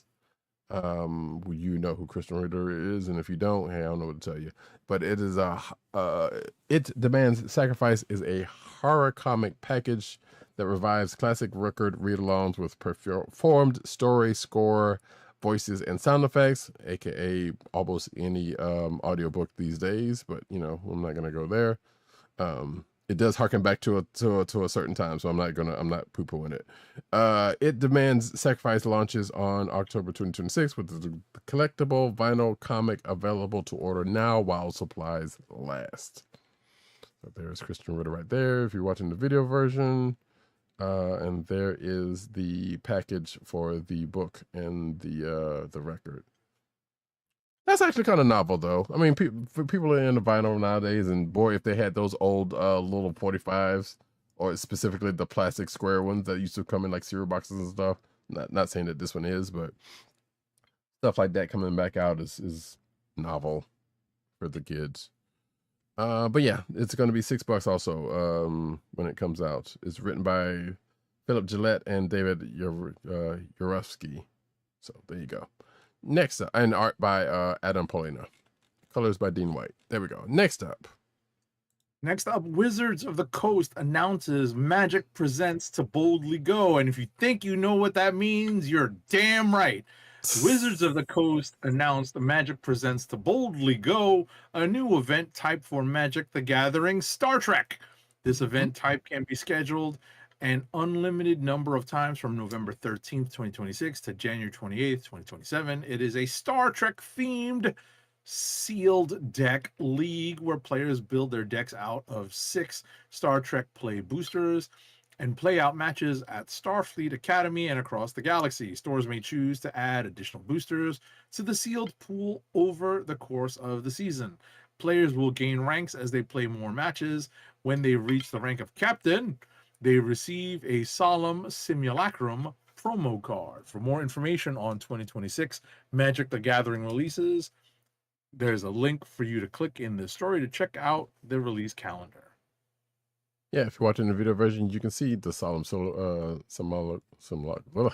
card in question. Simulacrum. Yes. It's late. I'm not even trying. With has Lol, aka Data's daughter, on art there. And for those who are wondering, so the sealed, it's basically a draft like we talked about earlier with Marvel Snap, but it's just a specialized version, I guess, in this situation. So I'm going to assume it doesn't say here, but this seems like this is going to be paper Magic and may or may not come to our Magic Arena. I'm going to assume that it might come to Magic Arena. Therein lies that. I need to play more drafts, but I'm not good at it. Next up, though, Secret Lair. From Secret Lair, speaking of Magic together, comes the most powerful super drop in the universe. Ding! Yeah, you know that reference. But yes, the forces of evil wage war on Eternia, preferring to seize unimaginable power and lay claim to Castle Grayskull. But this is the text from this article, by the way. But these heroes, nay, these masters of the universe, stand against him. You can rally alongside the battle-ready champions of Grayskull when the most powerful super drop in the universe releases on September 14th, 2026. Available on MagicSecretLair.com. Of course, I got to read this last line. Uncover fabulous secret powers or enact evil alongside Skeletor when the super drop arrives. The choice is yours. Of course, we see one of the cards here, which is has been memed. Well, the art has been memed many and plenty of times. But it's a Swan Song. It's got Prince Adam on the as the art. I believe there's some more. Yep, there's some more card art underneath here with more Masters of the Universe characters from the Super Drop. It's non-foil version is going to be $29.99, and foil version is going to be $39.99 per usual. That's for each set, by the way, because there's 2 different sets in the. Well, actually, excuse me, 1, 2, 3, 4, 5. 5 sets. So there's 5 sets in all with those prices, and then Super Drop price is going to be a whopping $334.99, which is probably the price for for all of those sets put together. That's for the non-foil part. Non-foil version, and then there's foiled versions which are like $200 bucks, and $150 for non-foil versions of broken down sets, put it that way. So there you go. Choose your poison if you so choose to. Next up, D&D revives an absurdly powerful Gary Gygax artifact after 26 years. It's a mechanical bird with a beautiful song, devastating spells, and a deeply sinister history. In the Dungeons and Dragons world of Greyhawk, Queen Alyssa's marvelous nightingale is a mechanical songbird capable of controlling minds, compelling creatures to tell the truth, and wreaking fiery havoc upon anything it targets. Despite its cute appearance, the marvelous nightingale actually has a sinister legend surrounding it, and for the first time in nearly 26 years, the upcoming book Arcana Unleashed will reintroduce it to D&D as one of the most powerful artifacts that adventuring parties can wield. Okay. Let's see.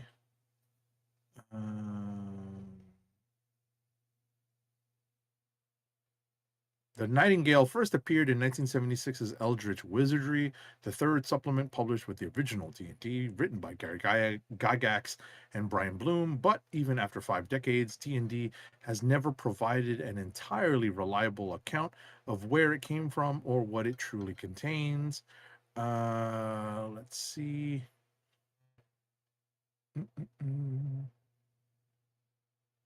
The new version is coming out soon. Oh no, Arcana Unleashed will be released on September 15th, 2026. Yeah, there's been a couple of articles and such surrounding that coming out, and also some Magic the Gathering related stuff coming out around the same time. But yeah, but I just put this one in here. Next up, though, yeah, do not attempt to adjust your internet, because no, the coloring you're seeing is right.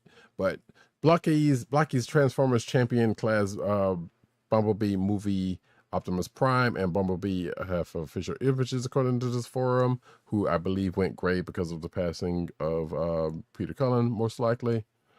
You know, but yeah, so this is they have news from the official Blocky's Facebook, which has been updated with said images, and that they have here in this article.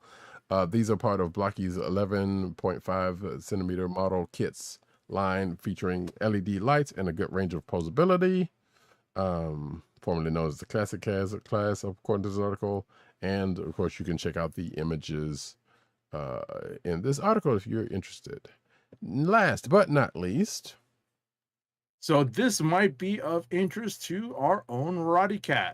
So Hasbro reveals a new Transformers Takara Tomy Soundwave figures, including Missing Link releases and an Earthspark version. Missing Link DO2 Soundwave updates the classic G1 design with die-cast parts, sharper detail, and modern articulation.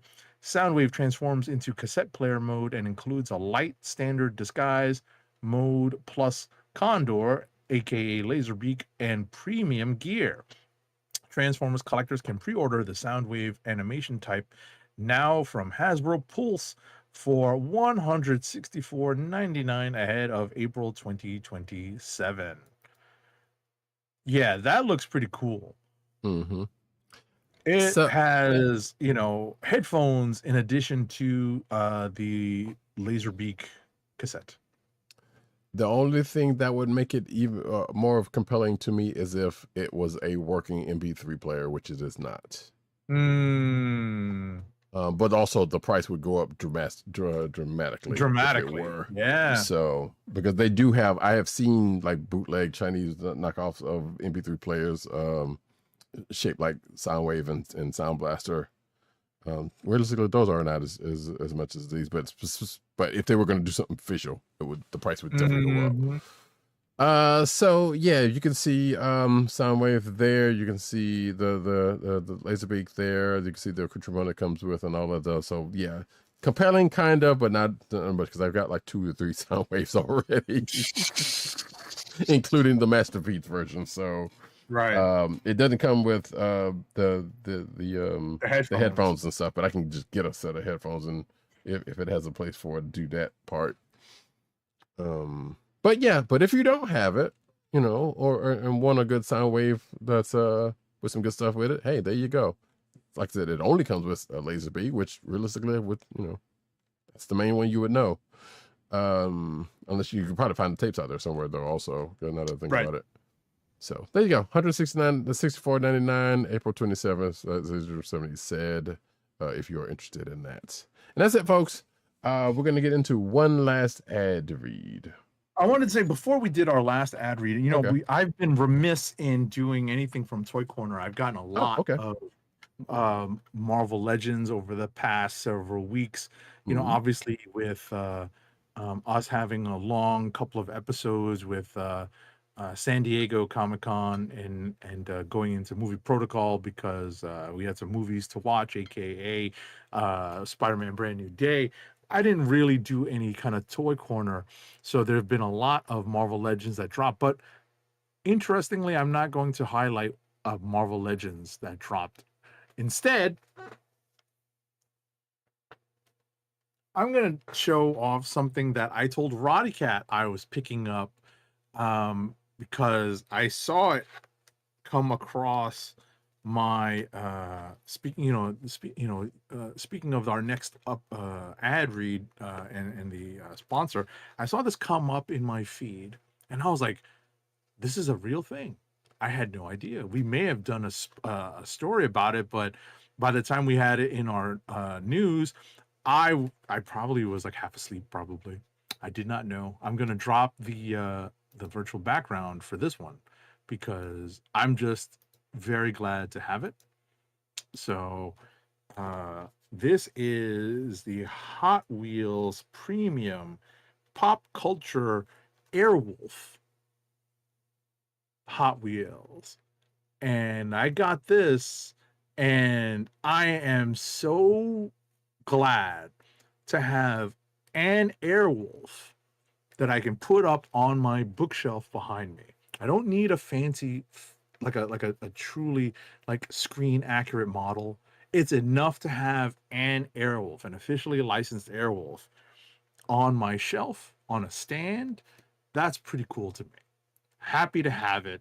You know, this is one of those things when I was a kid, I wished I could have. I didn't want like of course I wanted like a full RC Airwolf, not completely understanding that one, it would be annoying to have in the city, two, be very difficult to fly as a kid, and three, be very expensive. But what I would have been very happy with is something like this, like a small scale Airwolf. And now I have one. You gotta love, you know, us having our grown-up money and people putting this stuff out into reality. You know? Yeah. And I don't remember we talking about specifically that Airwolf one, but we definitely have seen. Hey, Hot Wheels is doing X, Y, and Z thing. You know, right? For and that might have been a part of it. So yeah, those seeing stuff like that is definitely kind of cool. I think there's a bigger version of Airwolf, not by Hot Wheels, but I'm pretty sure somebody put out a I know there have been multiple versions. Yeah, there have been multiple versions. Right. It's but all I mean, like about fairly scale. recently was what I'm saying. Right. Yeah. Right. It's all about scale and the room that you have. I mean, listen, I would love to pony up the money for that Marvel Legends Galactus. Right. but it's a bit much. So, for something like this at a decent price point, I'm happy to have it. Oh yeah, no doubt. I was gonna say, actually, you had reminded me because I got an email earlier from a Hasbro Pulse that I just went and checked to see what it was about, and yeah, that Transformers Scooby Doo figure that I had ordered last month is going to come in next month. So, yep.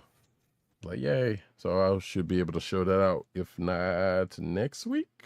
Probably it might be. I think might be here by next week's show, actually. So I'll be able to show that off. All right. That being said, let's get to the last ad read. Our last ad read for this episode: keep our podcast free by shopping at Amazon.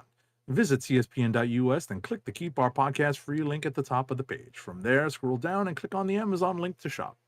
Purchase items from Amazon as you normally would, whether it's books, music, electronics, jewelry, apparel, or a Hot Wheels Airwolf. For every purchase made on Amazon through our link, Amazon sends the CSPN a payment. that helps us keep the Comic Book Chronicles podcast free for our listeners at no extra cost to you. Amazon.com through CSPN.us. Do it today. All right, folks, that is it for this week. We'll adjourn for now and come back for this next week. Hopefully, for people on mobile, I will have figured out how to have vertical set up for folks. Well, unfortunately, since we go through Restream, I don't know. There may or may not be a way to. I am seeing a button to do that, but unless it calls for us to pay some more money, which is not going to happen, then Restream's probably not going to get it, and therefore Twitch is not going to get it by default. Gotcha. But Gotcha. I'm gonna work on that. I think vertical works automatic. You know, like you should be getting it automatically for YouTube. Maybe that is quite possible, but it's the Twitch part, which they've recently fairly rolled it out to everyone. Got it. And you have to kind of go through a hoop to do it. But like I said, since we're going through Restream, that might be another wrinkle that I'm gonna have to look into. But they may have also adapted it too. But we'll see. So hopefully we'll get that set up, and people will be out there with a nice new shiny vertical that they'll be able to check out everything properly on the Twitch side at the very least. But yeah, like I just said, YouTube should be all right one way or the other. That being the case, I have been Roddykat. You can find me at Roddykat on Twitter and Blue Sky. You can find me at News on Twitter and Blue Sky. You can find me at CBCaps on Instagram. Agent_70 on Twitter, Instagram, Blue Sky, and Threads. You can find this here podcast on the Coldest Leather Podcast Network. That's CSPN.us. Do it today. You can also find us on your podcast perusal place of choice, whether it be Google Play, Apple iTunes, aka Apple Podcasts, Spotify, or the Coldest Leather Podcast Network SoundCloud page. And you can find us recording every Thursday night, 9:30 / closer to 10 o'clock on youtube.com/TheKliqNation and twitch.tv/Comic Book Chronicles. Make sure to click like, subscribe, leave us all the positive 5-star reviews, especially on Apple Podcasts. That helps people find our show. On the video side, hit that like and subscribe button. Smash that notification button and the subscribe button. Yeah. So yeah, more lanterns next week, more books of the week next week, regular shenanigans, more news. Yeah, make sure you're following us on Twitch. Yeah.